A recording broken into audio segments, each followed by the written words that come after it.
ionization enthalpy is more than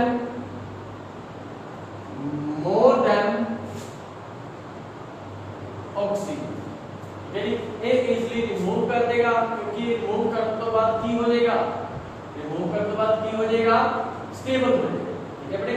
समझ लगी। AC question आपने कोले एसी ਜਿਹੜਾ ਆਪਣਾ ਬੇਟਾ ਅੱਜ ਦਾ ਟੌਪਿਕ ਆਇਨਾਈਜੇਸ਼ਨ ਐਂਥੈਲਪੀ ਤੇ એનર્ਜੀ ਦਾ ਇਨ ਦੇ ਫੈਕਟਰਸ ਐਂਡ ਤੋਂ ਰਿਲੇਟਡ ਕੁਐਸਚਨ, ਠੀਕ ਹੈ ਬੇਟੇ। ਕਿਸੇ ਤਰ੍ਹਾਂ ਦਾ ਵੀ ਕੁਐਸਚਨ ਪੁੱਛੇ ਜਾ ਸਕਦੇ हैं। एक चीज ਤੇ ਕਲੀਅਰ ਹੀ ਕਰ ਗਿਆ ਸੀ ਕਿ ਨਾਈਟ੍ਰੋਜਨ ਦੀ ਜ਼ਿਆਦਾ ਹੈ, ਤੇ ਫਿਰ ਆਪਾਂ ਨੂੰ ਫੈਕਟਰ ਫਾਈਂਡ ਆਊਟ ਕਰਨਾ ਵੀ ਕਿਸ ਫੈਕਟਰ ਕਰਕੇ ਇਹਦੀ ਜ਼ਿਆਦਾ ਹੈ, ठीक है। साइज करके देखते हैं, साइज करके तो नहीं घट होनी चाहिए, बट इन्हें क्या ज्यादा है, तो ज्यादा है तो फिर आप बाकी फैक्टर को देखना, ठीक है। मतलब इलेक्ट्रॉनिक कॉन्फ़िगरेशन से फिर आ जाएगी, समझ लगी बेटे। इस तरह के क्वेश्चन अगर कोई और भी पूछे जा सकते हैं प्रोडक्ट टेबल के ਵਿੱਚੋਂ किसी और दो एलिमेंट का कंपैरिजन करके पूछा जा सकता है, ठीक है बेटे। आई होप आज का टॉपिक ਤੁਹਾਨੂੰ ਵਧੀਆ